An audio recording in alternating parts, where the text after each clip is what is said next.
क्या आपने कभी ऐसे इंसान को देखा है जो महीनों पहले बिल्कुल टूटा हुआ था, हारा हुआ था, अपनी जिंदगी से थक चुका था और फिर अचानक एक दिन वही इंसान इतना बदल गया कि उसे देखने वाले लोग हैरान रह गए। जिसके दोस्त पूछने लगे, यार तूने क्या खाना शुरू कर दिया है? कोई सप्लीमेंट या विटामिन है क्या? इतना चेंज कैसे आ गया तेरे में? राज कोई दवाई या प्रोटीन पाउडर नहीं थी, राज था वो महासंकल्प जो उसने एक रात अंधेरे कमरे में अकेले बैठ कर लिया था कि अगर अब मैंने एक बार भी ब्रह्मचर्य नाश किया तो मेरी माँ की जिंदगी से 1 साल कम हो जाएगा और मैं ऐसा नहीं होने दूंगा। दोस्तों, अभी जो मैं बताने वाला हूं ना, ये चीज बहुत लोग कई सालों से खोज रहे हैं, जानना चाहते हैं कि क्या आपने भी ये तर्क सुना है कि अपने शुक्र धातु को बचाने से टेस्टोस्टेरोन सिर्फ 7वें दिन तक बढ़ता है, फिर वापस सामान्य हो जाता है। लोग ग्राफ दिखाकर कहते हैं कि देखो, ऊर्जा की रक्षा सिर्फ एक भ्रम है, कुछ नहीं होता इससे।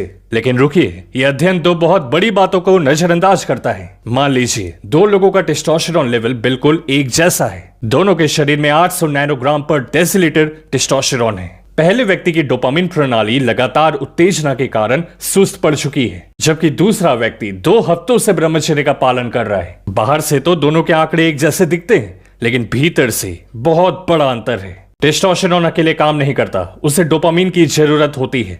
अगर डोपामिन रिसेप्टर्स कमजोर हो जाएं, तो शरीर में हार्मोन मौजूद होने के बावजूद उसका पूरा असर महसूस नहीं होता।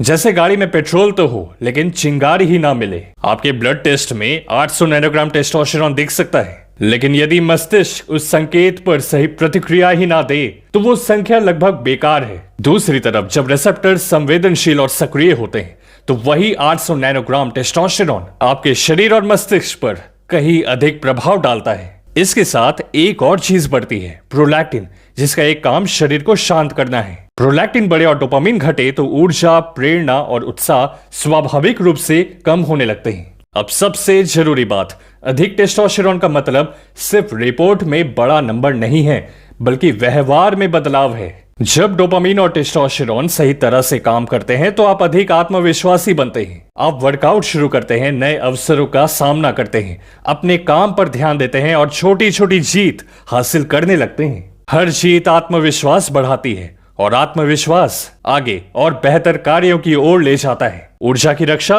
इंजन को चालू करने वाली चाबी की तरह है। एक बार इंजन चल पड़ा तो गति खुद बढ़ने लगती है। असली परिवर्तन सिर्फ रोकने से नहीं, बल्कि ब्रह्मचर्य के दौरान किए गए सही कर्मों से आता है। वो 7 दिन का अध्ययन सिर्फ उस स्थिति में सही हो सकता है जब आपको अतिरिक्त ऊर्जा और प्रेरणा मिले, लेकिन आप उसका सही उपयोग ही ना करें तो शरीर धीरे धीरे उसे सामान्य स्तर पर वापस ले आता है। उपयोग ना होने वाली शक्ति लंबे समय तक नहीं टिकती। इसी तरह कल्पनाओं और मानसिक भटकाव में डूबे रहना भी आपकी प्रोलैक्टिन को बढ़ाकर प्रगति को कमजोर कर सकता है। इसलिए वज्र धातु को संयम में रखना केवल शुरुआत है, मंजिल नहीं। जो व्यक्ति इस कीमती ऊर्जा को वर्कआउट, काम सीखने और जीवन को सुधारने में लगाता है, वही वास्तविक लाभ देखता है। यही कारण है कि बहुत से लोगों के लिए ब्रह्मचर्य एक ऐसे परिवर्तन की शुरुआत बन जाती है जो उनके पूरे व्यक्तित्व और जिंदगी को बदल कर रख देती है। खुद पे ध्यान दो, दुनिया पर ध्यान देगी। मिलते हैं आपसे अगली वीडियो में।